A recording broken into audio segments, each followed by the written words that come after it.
Selamat datang di Katekese Katolik, di mana kita akan bersama-sama belajar mengenai berbagai aspek iman kita, iman Katolik.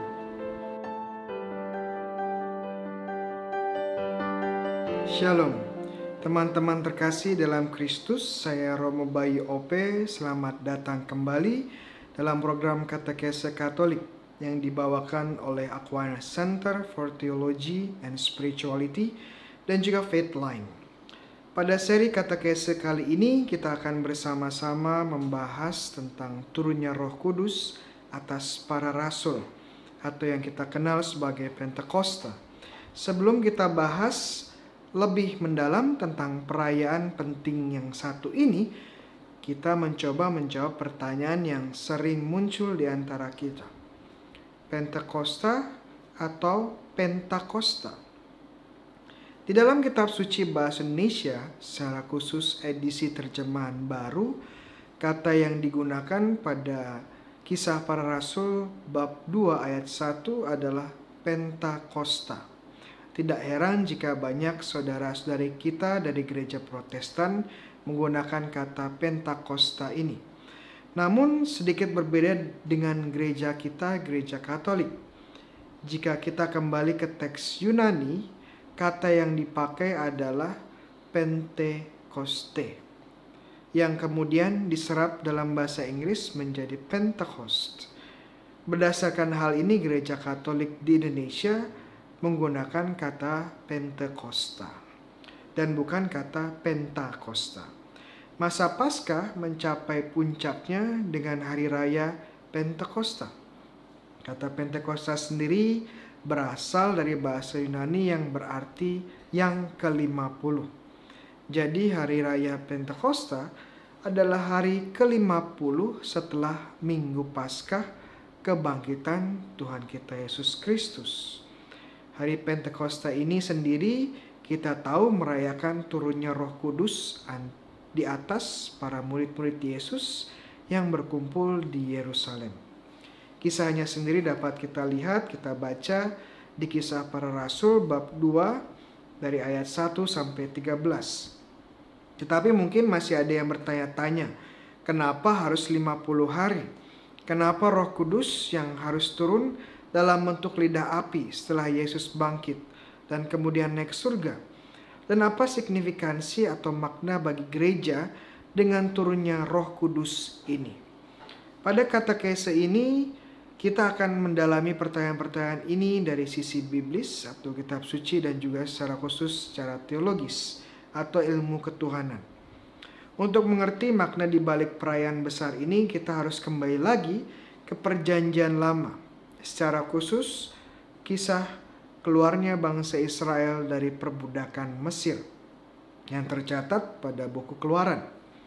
Secara khusus pada bab 12 buku ini mengisahkan tentang perayaan Paskah Yahudi yang mengenang peristiwa malam pembebasan dari tanah Mesir. Ini menjadi perayaan terbesar bagi bangsa Yahudi. Perayaan terbesar kedua dari bangsa Yahudi dikenal sebagai Pesta 7 Minggu.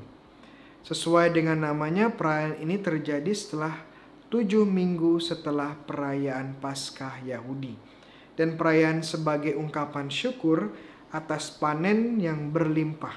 Bisa dilihat di buku Imamat bab 23 ayat 15 dan seterusnya. Namun menurut para rabi atau guru bangsa Israel, selain merayakan pesta panen raya, perayaan ini juga secara khusus mengenang Bani Israel yang tiba di Gunung Sinai dan menerima hukum Tuhan di gunung ini. Kisahnya bisa dilihat di Kejadian bab 19 dan juga bab 20. Jadi dalam Perjanjian Lama bangsa Yahudi merayakan Paskah, hari raya pembebasan, dan pada hari yang ke-50 mereka merayakan hari raya 7 minggu, di mana mereka menerima hukum Allah yang mengatur mereka sebagai bangsa yang merdeka dan umat pilihan mereka Allah. Nah, dalam Perjanjian Baru, para murid Yesus merayakan kebangkitan Kristus pada hari Minggu Paskah. Dan setelah 7 minggu, tepatnya pada hari ke-50, Roh Kudus turun di atas para rasul dan para murid Yesus untuk memberikan hukum yang baru, menjadikan mereka bangsa yang merdeka dari dosa dan umat pilihan Allah yang baru. Lalu kenapa Roh Kudus perlu turun dalam bentuk lidah api? Kenapa tidak dalam bentuk merpati atau bentuk-bentuk yang lainnya? Jawabannya terletak pada apa yang terjadi saat Tuhan memberikan hukumnya kepada bangsa Israel di Sinai. Dalam kitab Keluaran bab 19 ayat 16-18, kita bisa membaca, dan terjadilah pada hari ketiga pada waktu terbit fajar ada guruh dan kilat dan awan padat di atas gunung dan bunyi sangkakala yang sangat keras, sehingga gemetarlah seluruh bangsa yang ada di perkemahan. Lalu Musa membawa bangsa itu keluar dari perkemahan untuk menjumpai Allah, dan berilah mereka pada kaki gunung Sinai, ditutupi seluruhnya dengan asap, karena Tuhan turun ke atasnya dalam api. Jadi kenapa lidah api? Karena Allah sendiri turun dalam bentuk api di gunung Sinai. Roh Kudus adalah Allah yang sama yang turun dalam api di gunung Sinai dan sekarang turun dalam bentuk lidah api dalam pesta Pentakosta. Bentuk api ini menunjukkan siapa sebenarnya Roh Kudus ini. Dia adalah Allah. Tidak salah jika hari raya Pentakosta juga adalah hari raya Roh Kudus. Sebuah perayaan yang mengingatkan kita tidak hanya akan peran dan tugas dan misi dari Roh Kudus di dalam hidup gereja dan juga hidup kita, tetapi juga akan identitas Roh Kudus, bahwa Dia adalah pribadi ilahi ketiga dari Tritunggal Maha Kudus. Tidak salah jika Katekismus Gereja Katolik mengatakan demikian. Pada hari itu, Pentakosta, Tritunggal Maha Kudus dinyatakan secara penuh dan utuh. Sejak hari itu kerajaan yang diumumkan Kristus telah dibuka bagi semua orang yang percaya kepadanya. Meskipun mereka manusia lemah, namun dalam iman mereka sudah ikut ambil bagian dalam persekutuan Tritunggal Maha Kudus. Oleh kebangkitannya yang tidak terputus-putus, Roh Kudus membiarkan dunia masuk ke dalam zaman terakhir, yakni zaman gereja.